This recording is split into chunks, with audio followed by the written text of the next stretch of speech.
ముందుగా మన తండ్రి అయిన దేవునికి ప్రభు అయిన యేసుక్రీస్తు ద్వారా వేవేల కృతజ్ఞతాస్తుతులు చెల్లిస్తూ ఈ యొక్క మార్నింగ్ ప్రేయర్ ద్వారా లేఖనం ఏమి చెప్పుచున్నది అని ఆలోచించి అనేక మందిని ఆలోచింపజేయడానికి చేరువచ్చినటువంటి అందరికీ కూడా ప్రభు అయిన యేసుక్రీస్తు నామములో శుభాభివందనములు తెలియజేస్తున్నాము.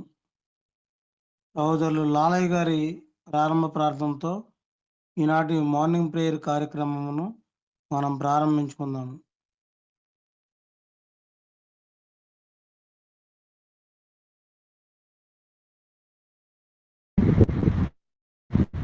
ప్రభు యేసుక్రీస్తు నామములో అందరికి కూడా శుభాభివందనలు చేస్తూ తండ్రి అయిన ఉన్నత ప్రార్థనలో ప్రార్థన చేస్తూ పరిశుద్ధుడు తండ్రి వేవేల దూతగణాలతో పరిశుద్ధుడు పరిశుద్ధుడు పరిశుద్ధుడు అని నిత్యము గాన ప్రతిగానాలతో తండ్రి వేవేల దూతగణాలతో పొగడబడేటువంటి గొప్ప తండ్రి మహాదేవుడా, మేమెవరం కూడా నశించటం మీకు ఇష్టం లేదు తండ్రి. అందుకని ప్రణాళికను ఏర్పాటు చేసి మీ కుమారుని పంపించి మా రక్షణ కొరకు గొప్ప ప్రణాళికను ఏర్పాటు చేసినందుకు మీ కృతజ్ఞతాస్తుతులు తండ్రి. గత కాలం అంతటిలో మాతో ఉండి మమ్మల్ని నడిపించారు. రాబో కాలంలో కూడా తండ్రి మాతో ఉండి మమ్మల్ని నడిపించండి అయ్యా. మేము చేస్తున్నటువంటి ఈ పరిచర్య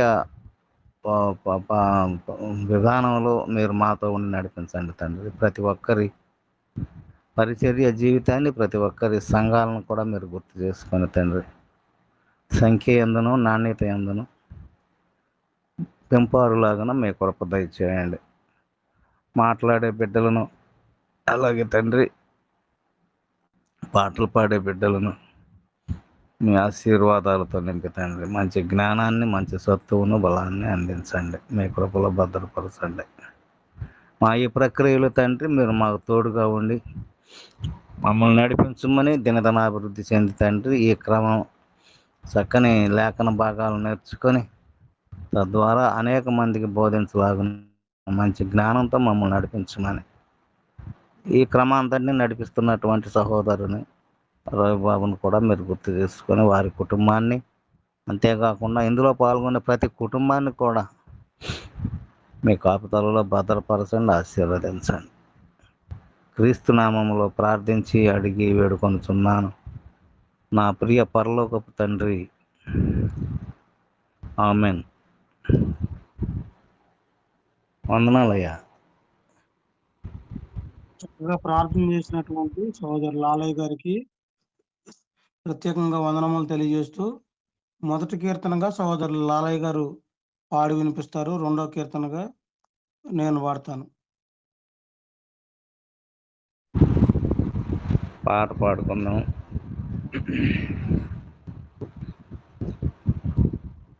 దుష్టుల ఆలోచన చొప్పున నడువక,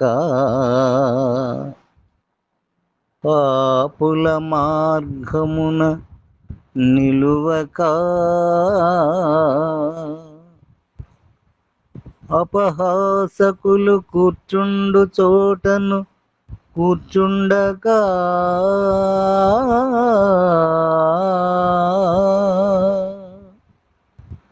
యెహోవా ధర్మశాస్త్రమునందు ఆనందించుచు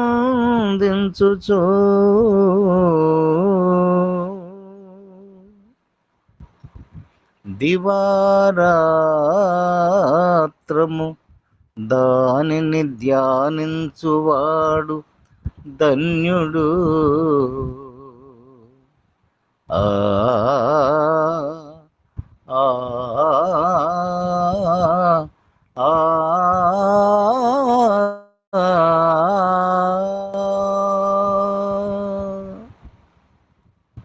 యెహోవా ధర్మశాస్త్రము ధ్యానించువాడు ధన్యుడు. దివారాత్రము ధర్మశాస్త్రము, దివారాత్రము ధర్మశాస్త్రము ధ్యానించువాడు ధన్యుడు. యెహోవా ధర్మశాస్త్రము ధ్యానించువాడు ధన్యుడు.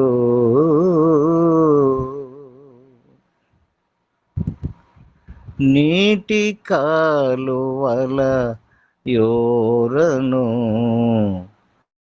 నాటబడిన వాడై అతడు, నీటి కాలువల యోరను నాటబడిన వాడై అతడు, ఆకు వాడక తన కాలమందు ఆ ఆ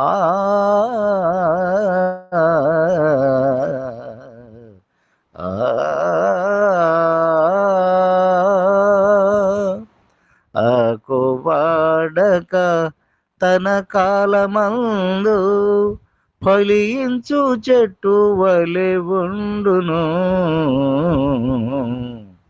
యెహోవా ధర్మశాస్త్రము ధ్యానించువాడు ధన్యుడు.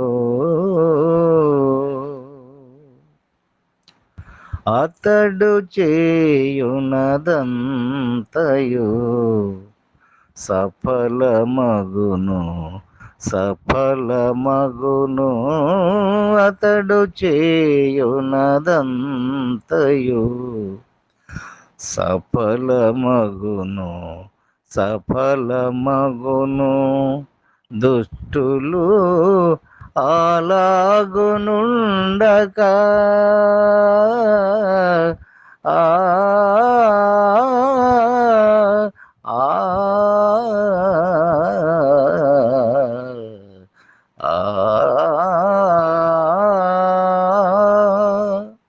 దుష్టులు అలాగునుండక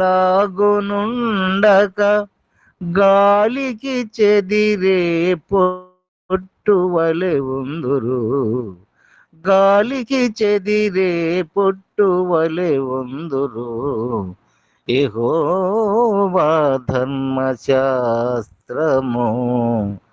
ధ్యానించువాడు ధన్యుడు. నీతి న్యాయ విమర్శలు దుష్టులును, నీతి సభలలో పాపులు నిలువరు. న్యాయ విమర్శలు దుష్టులును, నీతి సభలలో పాపులు నిలువరు. దుష్టుల మార్గము నాశనమగును, ఆ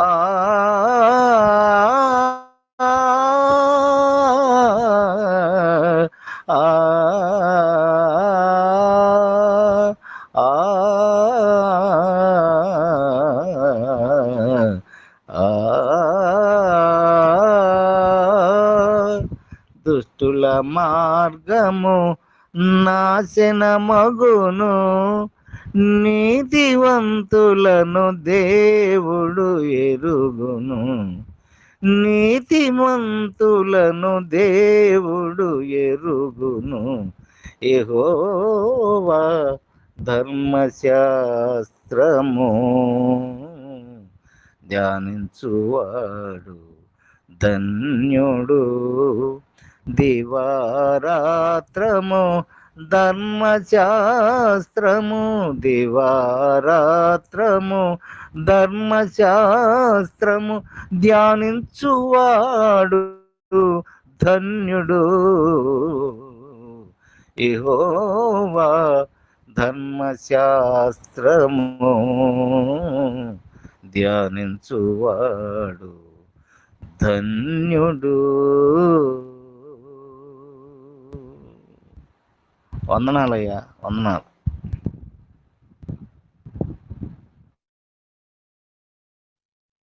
చక్కగా పాడి వినిపించినటువంటి లాలయ్య గారికి ప్రత్యేకమైనటువంటి వందనాలు తెలియజేస్తున్నాము.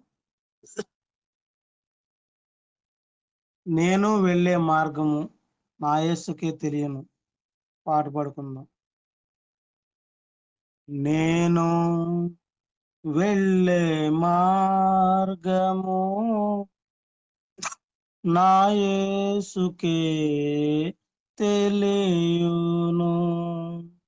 నేను వెళ్ళే మార్గము నా యేసుకే తెలియును. శోధింపబడిన మీదట నేను సువర్ణమై మారేదను. శోధింపబడిన మీదట నేను సువర్ణమై మారేదను. హల్లెలూయా, హల్లెలూయా, హల్లెలూయా, ఆమేన్. హల్లెలూయా, హల్లెలూయా, హల్లెలూయా, ఆమేన్. నేను వెళ్ళే మార్గము నా యేసుకే తెలియును. కడలేని కడలి తీరము ఎడమాయ కడకు నా బ్రతుకునా. కడలేని కడలి తీరము ఎడమాయ కడకు నా బ్రతుకునా. గురిలేని తరుణాన వేరువగా నాదరినే నిలిచేవా నా ప్రభు. గురిలేని తరుణాన వేరువగా నాదరినే నిలిచేవా నా ప్రభు. హల్లెలూయా, హల్లెలూయా, హల్లెలూయా, ఆమేన్. నేను వెళ్ళే మార్గము నా యేసుకే తెలియును. జలములలో బడినే వెళ్ళినా అవి నా మీద పారవు. జలములలో బడినే వెళ్ళినా అవి నా మీద పారవు. అగ్నిలో నేను నడచిన జ్వాలలో నన్ను కాల్చజాలవు. అగ్నిలో నేను నడచిన జ్వాలలో నన్ను కాల్చజాలవు. నేను వెళ్ళే మార్గము నా యేసుకే తెలియును. నేను వెళ్ళే మార్గము నా యేసుకే తెలియును. విశ్వాసనావ సాగుచు పయనించు సమయాన నా ప్రభు. విశ్వాసనావ సాగుచు పయనించు సమయాన నా ప్రభు. సాతాను సుడిగాలి రేపగా నా ఎదుట నిలిచేవా నా ప్రభు. సాతాను సుడిగాలి రేపగా నా ఎదుట నిలిచేవా నా ప్రభు. నేను వెళ్ళే మార్గము నా యేసుకే తెలియును. నేను వెళ్ళే మార్గము నా యేసుకే తెలియును. అందరికీ వందనాలండి. ఇప్పటి వరకు పాట పాడి వినిపించినటువంటి సహోదరులకు వందనములు తెలియజేస్తూ సంఖ్యాకాండము 19వ అధ్యాయము వాక్యపఠన భాగంగా చదువుకుందాము. మొదటి వచనం నుండి 10వ వచనం వరకు సహోదరి పద్మా గారు చదివి వినిపిస్తారు. 11వ వచనం నుండి చివరి వరకు నేను చదువుతాను.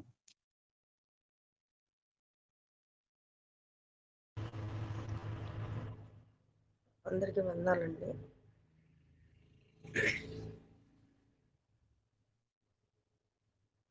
సంఖ్యాకాండం 19వ అధ్యాయం చదువుకుందాం. యెహోవా మోషే అహరోనులకు ఎలాగూ సెలవిచ్చాను. యెహోవా ఆజ్ఞాపించిన అయ్యా వినపడుతుందయ్యా? చదవండి. యెహోవా ఆజ్ఞాపించిన ధర్మశాస్త్ర విధి ఏదనగా ఇశ్రాయేలు కళంకము లేనిదియు మచ్చలేనిదియు ఎప్పుడును కాడి మోయనిది అయిన మోయనిది అయిన ఎర్రని పెయ్యను నీ యొద్దకు తీసుకుని రావాలని వారితో చెప్పుము. మీరు యాజకుడైన ఎలియాజరుకు దాన్ని అప్పగింపవలెను. ఒకడు పాలెము వెలుపలికి దాన్ని కొనిపోయి అతని ఎదుట దాన్ని వధింపవలెను. యాజకుడైన ఎలియాజరు దాని రక్తంలోనిది కొంచెము వ్రేలితో తీసి ప్రత్యక్షపు గుడారము ఎదుట ఆ రక్తంలో కొంచెము 7 మారులు ప్రోక్షింపవలెను. అతని కన్నుల ఎదుట ఒకడు ఆ పెయ్యను దహింపవలెను. దాని చర్మము, మాంసమును, రక్తమును, పేడయును దహింపవలెను. మరియు ఆ యాజకుడు దేవదారు కర్రను, హిస్సోపును, రక్తవర్ణం నూలును తీసుకొని ఆ పెయ్యను కాల్చుచున్న అగ్నిలో వాటిని వేయవలెను. అప్పుడు ఆ యాజకుడు తన బట్టలు ఉదుక్కొని నీళ్లతో శిరస్నానము చేసిన తరువాత పాళెంలో ప్రవేశించి సాయంకాలం వరకు అపవిత్రుడై ఉండును. దాని దహించిన వాడు నీళ్లతో తన బట్టలు ఉదుక్కొని నీళ్లతో శిరస్నానము చేసి సాయంకాలం వరకు అపవిత్రుడై ఉండును. మరియు అపవిత్రుడైన ఒకడు ఆ పెయ్యి యొక్క భస్మమును పోగు చేసి పాళెము వెలుపలను పవిత్ర స్థలమందు ఉంచవలెను. పాప పరిహార జలముగా ఇశ్రాయేలీయుల సమాజమునకు దాన్ని భద్రము చేయవలెను. అది పాప పరిహారార్థ బలి.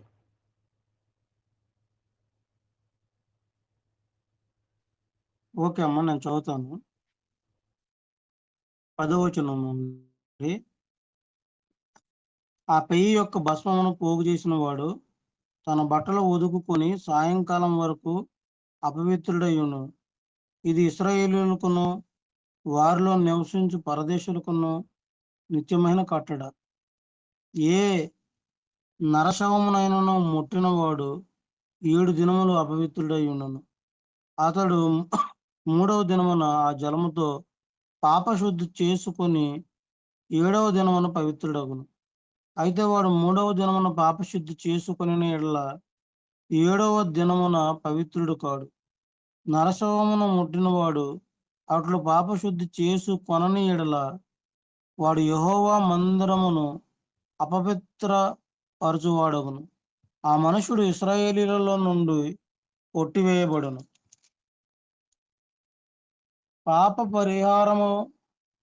పాప పరిహార జలము వాని మీద ప్రోక్షింపబడలేదు గనుక వాడు అపవిత్రుడు. వాని అపవిత్రత ఇంకా వానికుండును. ఒకడు ఒక గుడారంలో చచ్చిన యెడల దాని గూర్చిన విధి ఇది. ఆ గుడారములో ప్రవేశించు ప్రతివాడును ఆ గుడారంలో ఉన్నది యావత్తును 7 దినములు అపవిత్రముగా నుండును. మూత వేయబడక తెరిచి ఉన్న ప్రతి పాత్రయు అపవిత్రమగును.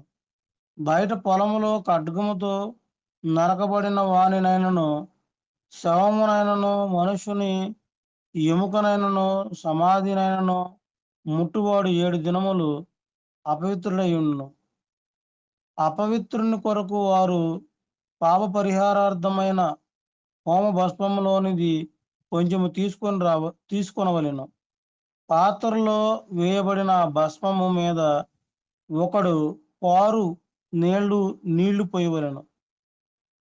తరువాత పవిత్రుడైన ఒకడు హిస్సోపు తీసుకుని ఆ నీళ్లలో ముంచి ఆ గుడారము మీదను దానిలోని సమస్తమైన ఉపకరణముల మీదను అక్కడనున్న మనుషుల మీదను ఎముకనే గాని, నరకబడిన వానినే గాని, శవమునే గాని, సమాధినే గాని ముట్టిన వాని మీదను దానిని ప్రోక్షింపవలెను. 3వ దినమున 7వ దినమున పవిత్రుడు అపవిత్రుని మీద దానిని ప్రోక్షింపవలెను. 7వ దినమున వాడు పాపశుద్ధి చేసుకొని తన బట్టలు ఉదుకుకొని నీళ్లతో స్నానము చేసి సాయంకాలమున పవిత్రుడగును. అపవిత్రుడు పాప శుద్ధి చేసుకొనని యెడల అట్టి మనుషుడు సమాజంలో నుండి కొట్టివేయబడును. వాడు యెహోవా పరిశుద్ధ స్థలమును అపవిత్రపరచెను. పాప పరిహార జలము వాని మీద ప్రోక్షింపబడలేదు. వాడు అపవిత్రుడు. వారికి నిత్యమైన కట్టడ ఏదనగా పాప పరిహార జలమును ప్రోక్షించువాడు తన బట్టలు ఉదుకుకొనవలెను. పాప పరిహార జలమును ముట్టువాడు సాయంకాలము వరకు అపవిత్రుడై ఉండును. అపవిత్రుడు ముట్టునది యావత్తును అపవిత్రము. దాని ముట్టు మనుషులందరూ సాయంకాలం వరకు అపవిత్రులై ఉందురు.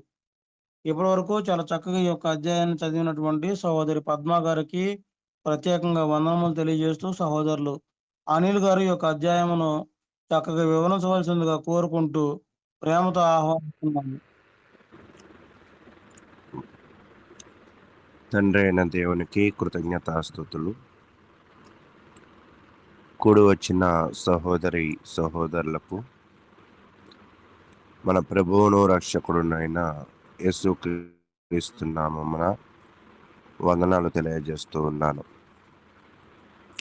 సంఖ్యాకాండము 19వ అధ్యాయాన్ని ఈరోజు మనము పరిశీలన చేయడంలో ముందుకు వెళదాం. ఈ సంఖ్యాకాండము 19వ అధ్యాయంలో ప్రధానముగా ఎర్ర ఆవు బలి మరియు మరణముతో కలిగే అపవిత్రత నుండి శుద్ధి విధానం, ఇది పాత నిబంధనలో అత్యంత ప్రాముఖ్యమైన శుద్ధి విధానం. ఈ అధ్యాయము యేసుక్రీస్తు విమోచన పనిని సూచించే గొప్ప చిహ్నంగా భావించబడుతూ ఉంది.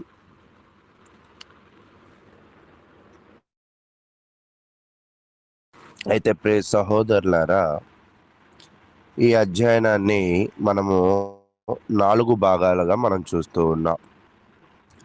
మొదటిది ఎర్ర ఆవు నియమము గురించి చూస్తాం. 1-10 వచనాలు మనం చూసినట్లయితే ఎర్ర ఆవుని గురించిన నియమాన్ని చూస్తాం. 11-13 వచనాలు చూస్తూ ఉన్నప్పుడు శుద్ధి నీటి ఉద్దేశం ఏమిటో దీనిని కూడా మనం చూస్తూ ఉంటాం. నీటి ద్వారా ఒక వ్యక్తి ఎలా పవిత్రపరచబడ్డాడో దానిని పరిశీలన చేస్తాం. మూడవది అపవిత్రతకు కారణాలు. 14-16 వచనాల్లో అపవిత్రతకు కారణాలను మనం పరిశీలన చేస్తాం. 4వది శుద్ధి ప్రక్రియ. 17-22 వరకు మనం చూస్తూ ఉన్నప్పుడు శుద్ధి ప్రక్రియను గురించిన పరిశీలన మనం చూస్తాం. అయితే ఈ యొక్క 4 విభాగాలను మనం ఈరోజు అధ్యయనం చేసి ఇది క్రీస్తుకు ఎలాగూ సాదృశ్యమో అనే విషయాన్ని కూడా పరిశీలన చేద్దాం.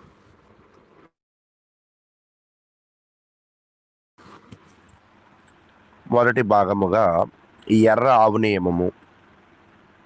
దేవుడు మోషే మరియు అహరోనుకు ఒక ప్రత్యేకమైన ఆజ్ఞ ఇచ్చాడు. అంటే ఒక ప్రత్యేకమైన ఆజ్ఞ ఇచ్చి ఎర్ర ఆవు లక్షణాలు అంటే పూర్తి ఎర్ర రంగులో ఉండాలి. అంటే మనము కూడా ఇది చదివేదాకా మనకు తెలియదు ఆవుల్లో కూడా ఎరుపు రంగు ఆవులు ఉంటాయా అనేది.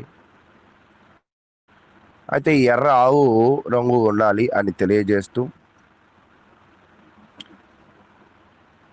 దోషము లేకుండా ఉండాలి అనేది తెలియజేస్తూ ఉన్నాడు. ఎటువంటి దోషము లేనిదిగా ఉండాలి, ఎప్పుడూ పనికి ఉపయోగించనిదిగా ఉండాలి, ఆ యొక్క యాగానికి సమర్పించబడినదిగా ఉండాలి.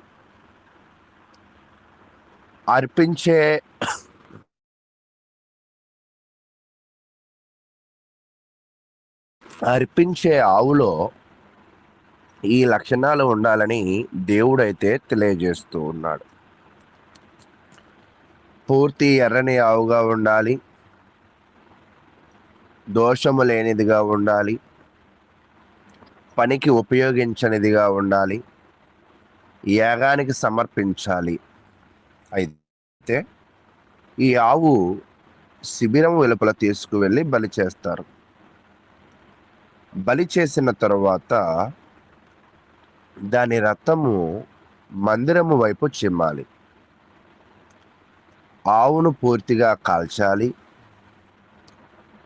అందులో దేవదారు చెక్క, యుస్సోపు, ఎర్ర దారము వేయాలి అని తెలియజేస్తూ ఉన్నాడు. మనం ఈ ఇస్సోపు అనే పదాన్ని నిర్గమాకాండం 12వ అధ్యాయంలో చూస్తున్నప్పుడు మీరు ఇస్సోపు మొక్క గుబురు రెమ్మను తీసుకుని అని అంటూ ఉంటాడన్నమాట. అంటే దేవదారు చెక్కను, ఇస్సోపును, ఎర్రదారమును వేయాలి.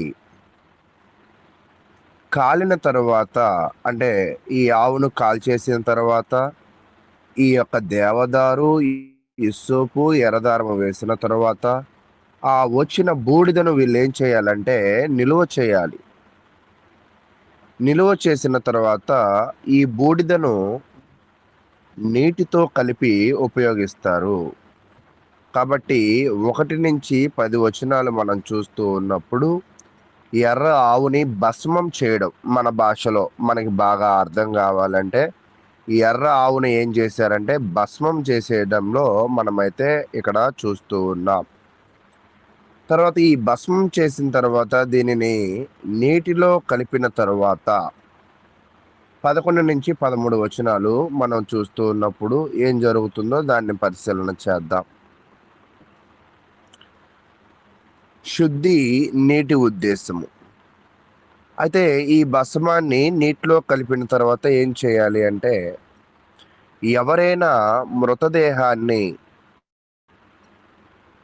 తాకితే ఆ తాకిన వారు 7 రోజులు అపవిత్రులు అవుతారు. ఎవరైతే మృతదేహాన్ని తాకారో ఆ తాకిన వారు 7 రోజులు అపవిత్రులైన తరువాత వారిని పవిత్రులను చేయడానికి ఈ యొక్క నీటిని ఉపయోగిస్తారన్నమాట. ఈ నీటిని ఆ తాకిన వారిని, మృతదేహము తాకిన తరువాత ఆ తాకిన వారిని 3వ రోజు ఈ శుద్ధి నీటితో చల్లాలి. ఇందాక ఏదైతే ఎర్ర ఆవును తీసుకువచ్చామో దానిలో దేవదారు చెక్క, ఇస్సోపు మొక్క, ఎర్రదారము వేసి బూడిద అయ్యేదాకా కాల్చామో, నీటితో కలిపామో, ఈ నీటిని ఎవరైతే మృతదేహాన్ని తాకి అపవిత్రులయ్యారో ఆ అపవిత్రులను ఈ నీటి ద్వారా చల్లి మొదటిగా అతనికి తాకిన తర్వాత 3వ రోజు నీటితో చల్లాలి. తర్వాత 7వ రోజు మళ్ళీ చల్లాలి. అలా చేస్తే వాళ్ళు శుద్ధులవుతారు. ఒకవేళ 3వ రోజు చల్లకపోయినా 7వ రోజు చల్లకపోయినా వారు శుద్ధులు కాలేరు. ఒకవేళ వాళ్ళు శుద్ధులు కాకపోతే మృతదేహాన్ని తాకిన వారిని అతను శుద్ధి చేసుకోకపోతే వారు ఇశ్రాయేలు సమాజములో నుండి తొలగించబడతారు. ఎందుకంటే వారు యెహోవా మందిరాన్ని అపవిత్రం చేస్తారు కాబట్టి ప్రియ సహోదరులారా, ఒక అపవిత్రుడు ఎలా పవిత్రుడవుతాడు, ఒక పవిత్రుడు ఎలాగో అపవిత్రుడవుతాడు అనే విషయాలను ఈ అధ్యాయంలో మనము పరిశీలన చేస్తాం. అయితే అపవిత్రతకు గల కారణాలు ఏమిటి అనేది 14 నుంచి 16 దాకా చూస్తున్నప్పుడు అపవిత్రతకు గల కారణాలు ఈ సందర్భంలో గుడారములో ఎవరు మరణిస్తే ఆ గుడారములో ఉన్న వారందరూ, మృతదేహాన్ని తాకినవారు, సమాధిని తాకినవారు, యుద్ధములో చనిపోయిన శరీరాలను తాకినవారు, ఇవన్నీ మరణము కారణముగా కలిగే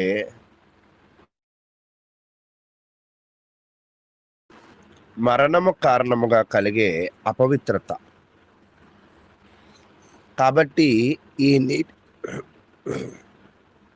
కాబట్టి ప్రియ సహోదరులారా, ఒక వ్యక్తి అపవిత్రతకు గల కారణం ఏమిటి అంటే యుద్ధంలో చనిపోయిన, గుడారములో చనిపోయిన ఆ వ్యక్తి ఏ రకమైన మరణాన్ని కలిగి ఉన్నప్పటికీ కూడా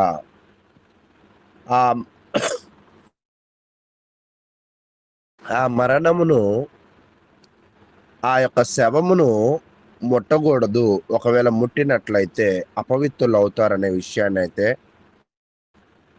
మనము పరిశీలన అయితే చేయాలి.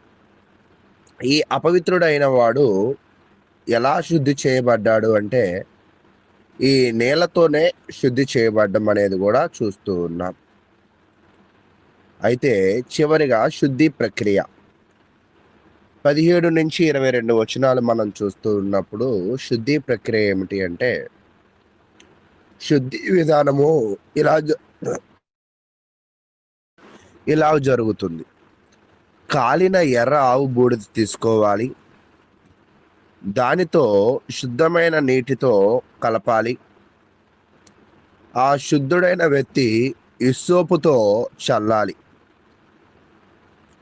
ఈ నీటిని చల్లేది దేని మీద చల్లాలి అంటే గుడారముపై చల్లాలి, పాత్రలపై చల్లాలి, అపవిత్రులపై చల్లాలి.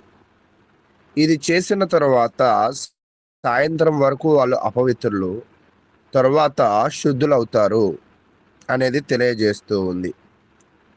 కాబట్టి ఇప్పటిదాకా మనం ఏం చూసామంటే ఈ ఎర్ర ఆవుని బలి చేయడము, తరువాత అపవిత్రుడు ఒక వ్యక్తి ఎలా అవుతాడు, ఆ అపవిత్రుడైన వ్యక్తి మళ్ళా ఎలా శుద్ధి చేయబడతాడు అనేదైతే చూస్తూ ఉన్నాం. ఇక్కడ మనం నేర్చుకోవాల్సిన విషయం ఏమిటి అంటే, ఒక అపవిత్రుడు, ఒక అపరిశుద్ధుడు పవిత్రుడు కావాలి అంటే అది దేవుడే అతనిని శుద్ధి చేయాలి. అయితే క్రొత్త నిబంధనలో అయితే 1 యోహాను రాసిన పత్రిక 1:7 ఏం చెప్తాడంటే, యేసు రక్తము మనలను సమస్త పాపముల నుండి శుద్ధి చేయును. గతంలో ఎర్ర ఆవు దాని యొక్క నీటి ద్వారా అపవిత్రుడు పవిత్రపరచబడిన తరువాత అది తాత్కాలికమైన శుద్ధి మాత్రమే, కానీ శాశ్వతమైన శుద్ధి యేసు క్రీస్తు రక్తంలో అయితే ఉన్నది అని మనం గ్రహించాలి. అయితే ఈరోజు మనం గ్రహించవలసిన కొన్ని విషయాలు ఏమిటి అంటే,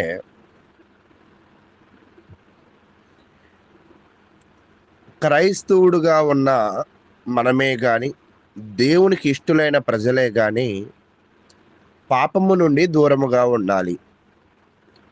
ఎందుకు పాపము నుండి దూరముగా ఉండాలి అంటే, పాపము మనకి అపవిత్రతను తీసుకువస్తూ ఉంది. పాపము మన ఆత్మను అపవిత్రము చేస్తూ ఉంది. ఎటువంటి అపవిత్రుడు కూడా దేవునితో సాంగత్యము చేయడానికి అవకాశం లేదు. కాబట్టి అపవిత్రులను మరలా దేవుడే శుద్ధిపరుస్తూ ఉంటాడు. గతములో ఆవు యొక్క నీటి ద్వారా శుద్ధిపరిచాడు. నేటి తరపు వ్యక్తులను, మన జీవితాలను శుద్ధి చేయగలిగిన వాడు యేసే. పవిత్ర జీవితము, దేవుడు తన ప్రజలను పవిత్రంగా జీవించాలని కోరుకుంటున్నాడు. 1 అపవిత్రత ఉండకూడదు, 2 శుద్ధి అవసరము, 3 పవిత్ర జీవితము కలిగి ఉండాలి అనేది ఈరోజైతే మనము నేర్చుకోవాల్సిన అవసరం ఉంది. కాబట్టి 19వ అధ్యాయము ఎర్ర ఆవు బలి, అపవిత్రతకు సమస్య, శుద్ధి మార్గము, ఈ 3 భాగాలనైతే వివరిస్తూ ఉంది. అయితే ఈరోజు మనము కూడా మన జీవితంలో పరిశీలన చేయవలసిన విషయం ఏమిటి అంటే, మనందరము కూడా పరిశుద్ధపరచబడాలి, మనందరము కూడా శుద్ధి చేయబడాలి, మనమందరము కూడా పవిత్రులము కావాల్సిన అవసరం అయితే ఉన్నది. ఈరోజు ఆ ఎర్ర ఆవు ఎవరయ్యారంటే యేసుక్రీస్తు అయ్యారు. ఆ దోషము లేని ఆవు ఎవరయ్యారంటే పాపము లేని యేసు అయ్యాడు. ఆ పూర్తి ఎర్ర రంగు దేనికి సూచన అంటే యేసు రక్తముతో బలి అవ్వడానికి సూచన. ఎప్పుడు కాడి వేయలేని ఆవు, అలాగే యేసును పూర్తిగా దేవునికి అంకితం చేయబడిన వ్యక్తిగా క్రీస్తు వచ్చాడు. బలి తర్వాత పూర్తిగా కాల్చబడినట్లుగా యేసు దేవుని తీర్పు భారాన్ని భరించాడు. దేవదారు చెక్క, ఇస్సోపు దారం, ఎర్రదారము ఆ ఎర్ర ఆవు యొక్క దహించినప్పుడు వేసినట్లుగా సిలువులో కూడా ఇస్సోపు ప్రస్తావన ఉంటూ ఉంది. ఎందుకు అంటే శుద్ధి మరియు విమోచనకు ఇవి చిహ్నాలుగా మనమైతే చూస్తూ ఉన్నాం. కాబట్టి ఈరోజు నువ్వు యేసును అంగీకరించగలిగినట్లయితే నీ హృదయం శుద్ధి చేయబడుతుంది. యేసును నువ్వు తిరస్కరించినట్లయితే నీకు రక్షణ అనేదే లేదు. కాబట్టి ప్రియ సహోదరులారా, అక్కడ నీటి ద్వారా చల్లటము ద్వారా వాళ్ళు శుద్ధి చేయబడితే, ఈరోజు క్రీస్తునందు మునగడం ద్వారా నువ్వు బాహ్యమైన శుద్ధి, అంతర్గత శుద్ధి అయితే చేయబడతావు. ఎర్ర ఆవు దగ్గర బాహ్యమైన శుద్ధి అంటే శరీర శుద్ధి చేయబడింది. యేసుక్రీస్తు ద్వారా అంతర్గత శుద్ధి, మానసిక శుద్ధి జరుగుతుంది. ఈరోజు నేటి ప్రజలు శుద్ధి చేయబడాలి, నా వ్యక్తిత్వం మార్చుకోవాలి, నా కదలికలు మార్చుకోవాలి, నా జీవితాన్ని మార్చుకోవాలని ఎవరైతే అని అనుకుంటారో వారు క్రీస్తుని సంప్రదించవలసిన అవసరం ఎంత మాత్రమేనా ఉన్నది. ఎవరైతే క్రీస్తును సంప్రదిస్తారో క్రీస్తు రక్తము ద్వారా వాళ్ళు శుద్ధి చేయబడతారని కూడా తెలియజేస్తూ, మరి ఈ అధ్యాయము క్రీస్తును చూపిస్తుందనేది కూడా మనం గ్రహించాలని, ఇంకనూ ఎవరైనా కూడా అపవిత్రులుగాను, వాక్యానుసారమైన జీవితంలో లేని వాళ్ళు, వాక్యానుసారమైన జీవితాన్ని కలిగి పవిత్రతను కలిగి ఉండాలని, ఆ పవిత్రత, ఆ పరిశుద్ధత దేవుడే ఇవ్వగలడని గ్రహించాలని ఈ కొద్దిపాటి మాటలను నేను ముగిస్తూ ఉన్నాను. ఇప్పటి వరకు ఓపికగా విన్న మీ అందరికీ కూడా ప్రభువు నామమున వందనాలు చెల్లిస్తూ ఉన్నాను. ఇప్పటి వరకు చాలా చక్కగా ఈ యొక్క 19వ అధ్యాయం అంతటిని కూడా వివరించినటువంటి సహోదరులు అనిల్ గారికి ప్రత్యేకంగా వందనములు తెలియజేస్తున్నామండి. చాలా చక్కగా సహోదరులు వివరించారు. ఈ యొక్క 19వ అధ్యాయం అంతా కూడా ఒక వ్యక్తి అపవిత్రుడిగా అయినప్పుడు ఏ విధంగా పవిత్రుడిగా అవ్వాలి అనేది దేవుడు తెలియజేశాడు. ఆ పవిత్రత అంతా ఇచ్చేది దేవుడే. అయితే పాత నిబంధన కాలంలో ఇదంతా కూడా తాత్కాలికమైనది. ఇక్కడ క్రొత్త నిబంధన కాలంలో ఇది శాశ్వతమైనది. మనం క్రీస్తులో బాప్తిసం పొందాలి, లోనికి అని సహోదరులు చాలా చక్కగా గొప్పగా అటు పాత నిబంధన, ఇటు క్రొత్త నిబంధనను పోలిక చేస్తూ అనేక సంగతులు వివరించారు. అందును బట్టి మరొకసారి సహోదరులు అనిల్ గారికి ప్రత్యేకంగా వందనములు తెలియజేస్తున్నాము. సహోదరులు అనిల్ గారే ఇప్పటి వరకు జరిగిన ఈ కార్యక్రమం అంతటి విషయమై తదుపరి ఎం రమేష్ గారు మనకి వాక్యోపదేశం చేస్తారు. దాని కొరకు కూడా ప్రార్థన సహాయం కోరవలసిందిగా కోరుకుంటూ ప్రేమతో ఆహ్వానిస్తున్నాము. ప్రార్థన చేసుకుందాం. మహోన్నతుడు, మహాగణుడైన మా ప్రియ పరలోకపు తండ్రి, నీ మహోన్నతమైన ప్రేమను చాటుతూ క్రీస్తు ప్రభు వారిని మా కొరకు దయచేశారు. అందునిమిత్తం మీకే కృతజ్ఞతాస్తుతులు తండ్రి. ఇప్పటి వరకు మా తండ్రి ఎర్ర ఆవు యొక్క బలి, దాని యొక్క ఉద్దేశము, నేటి తరపు క్రైస్తవులు యేసుక్రీస్తు బలి, మరి దానిలో మేము తెలుసుకోవాల్సిన ఉద్దేశము, మేము పరిశుద్ధపరచబడాల్సిన అత్యంత అవసరాన్ని కూడా మేము నేర్చుకుని ఉన్నాం. అదే విధముగా తర్వాత ప్రసంగంలోకి వెళ్ళుచూ ఉండగా మంచి విషయాలను బోధించగలిగిన సామర్థ్యతను, దాన్ని గ్రహించగలిగిన ఏకదృష్టిని మీరు మాకు దయచేయండి. రానున్న కాలంలో ఈ టెలిగ్రామ్ గ్రూప్ ద్వారా అనేకులు వాక్యమును సరైన త్రోవలో గ్రహించుటకు, సరైన విధి విధానాలలో జీవించుటకు, అనేకులుగా కూడి ఉండుటకు కూడా కృప చూపిస్తారని నమ్మచ్చు. మరి ఆన్లైన్ బైబిల్ తరగతులను కూడా దీవించి ఆశీర్వదించగలరని, ఈ యొక్క సహవాసమును, ఈ యొక్క ఐక్యత, ప్రేమను మరింతగా బలపరచగలరని యేసుక్రీస్తు నామమున అడిగి వేడుకుంటున్నాం తండ్రి. ఆమేన్. ఇప్పటి వరకు వాక్యాన్ని వినిపించి ప్రార్థన చేసినటువంటి సహోదరులు అనిల్ గారికి మరి ఒకసారి వందనములు తెలియజేస్తూ, సహోదరులు రమేష్ గారు వారికి ఇవ్వబడినటువంటి సమయం అంతటిని కూడా చక్కగా సంపూర్ణంగా వినియోగించుకుని దేవుని యొక్క వాక్యమును మనకు వినిపించవలసిందిగా కోరుకుంటూ ప్రేమతో ఆహ్వానిస్తున్నాము.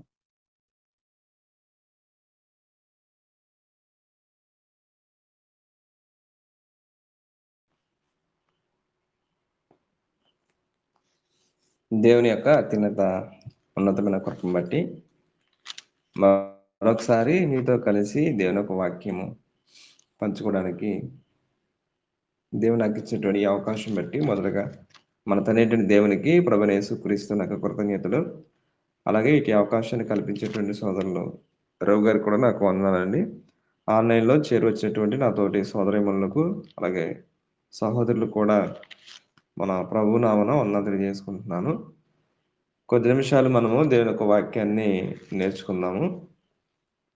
హెబ్రీ పత్రిక 4వ అధ్యాయము 1 నుంచి 2 వచనాలు, అలాగే మొదటి తెస్సలోనికీయులకు రాసిన పత్రిక 2వ అధ్యాయము 13వ వచనము. ఈ 2 విషయాల్ని మనం ఈరోజు నేర్చుకుంటామండి. హెబ్రీ పత్రిక 4వ అధ్యాయము మొదటి 2 వచనాలు నేను చదువుతున్నాను. ఆయన యొక్క విశ్రాంతిలో ప్రవేశించుదమను వాగ్దానము ఇంకా నిలిచి ఉండగా ఏమనగా, మీలో ఎవడైనను ఒకవేళ ఆ వాగ్దానం పొందకుండా తప్పుపోవునేమో అని భయము కలిగి ఉందుము.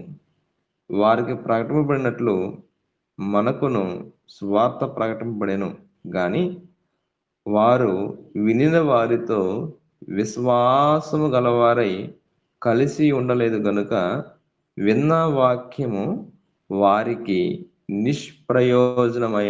నిష్ప్రయోజనమైనదాయను.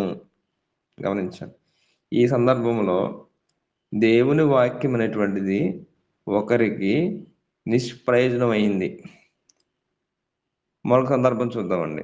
తెస్సలోనికీయులకు రాసినటువంటి మొదటి పత్రిక, తెస్సలోనికీయులకు రాసిన మొదటి పత్రిక 2వ అధ్యాయము 13వ వచనాన్ని ఆలోచించేద్దాము. ఆ హేతువు చేతను మీరు దేవుని గురించిన వర్తమాన వాక్యము మా వలన అంగీకరించినప్పుడు మనుషుల వాక్యమని ఎంచక అది నిజముగా ఉన్నట్టు దేవుని వాక్యమని దానిని అంగీకరించితిరి గనుక మేమును మానక దేవునికి కృతజ్ఞతాస్తులు చెల్లించున్నాము. ఆ వాక్యమే విశ్వాసులైన మీలో కార్యసిద్ధి కలగజేయుచున్నది. ఇక్కడ మరొకరికేమో ఆ వాక్యమే ప్రయోజనకరమైనది. ఈ 2 వచనాన్ని ఈరోజు మనము ఉన్నటువంటి సమయంలో క్లుప్తంగా ఆలోచన చేసే ప్రయత్నం చేస్తామండి.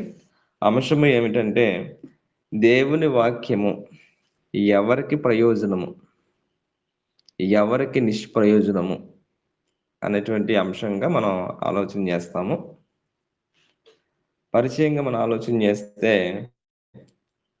ఆనాడు ఇజ్రాయేల్ ప్రజలకి సువార్త ప్రకటించబడింది. అంటే వారి ముందున్నటువంటి వారికి ప్రకటించబడినటువంటి సువార్త ఏమిటంటే, ద్వితీయోపదేశకాండము 1వ అధ్యాయము 19 నుంచి 21 వచనాలు మనం గమనించినట్లయితే, ఆనాడు ఇజ్రాయేల్ ప్రజలకి సువార్త అనేటువంటిది ప్రకటించబడింది. ద్వితీయోపదేశకాండము 1వ అధ్యాయము 19 నుంచి 21 వచనం గమనించినట్లయితే, ద్వితీయోపదేశకాండము 1వ అధ్యాయము 19వ వచనం నుంచి, మనము హోరేబు నుండి సాగి మన దేవుడైన యెహోవా మనకు ఆజ్ఞాపించినట్లు మీరు చూచిన ఆ ఘోరమైన మహా అరణ్యముల నుండి వచ్చి అమోరీల మన్యపు మార్గమున కాదేషు బర్నియకు చేరితిమి. అప్పుడు నేను మన దేవుడైన యెహోవా మనకిచ్చున్న అమోరీల మన్యమునకు వచ్చి ఉన్నాము. ఇదిగో, నీ దేవుడైన యెహోవా ఈ దేశము నీకు అప్పగించెను. నీ పితరుల దేవుడైన యెహోవా నీతో సెలవిచ్చినట్లు దాన్ని స్వాధీనపరచుకొనుము. భయపడకము, అధైర్యపడకమని నీతో చెప్పుతిని.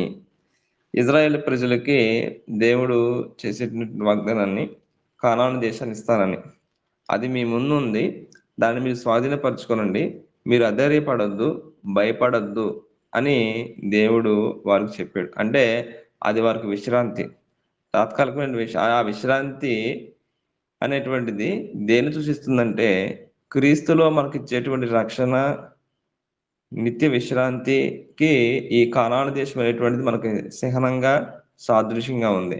అయితే దానిని ఎంతమంది పొందుకున్నారు అంటే, వారికి ప్రకటింపబడినటువంటిది, దేవుడు వాగ్దానం చేసేటువంటి ఆ దేశము వారికి విశ్రాంతి అనేటువంటిది ప్రకటించబడింది, కానీ చాలా మంది ప్రవేశించలేకపోయారు. ఎందుకనంటే వారు విశ్వాసం ఉంచలేదు.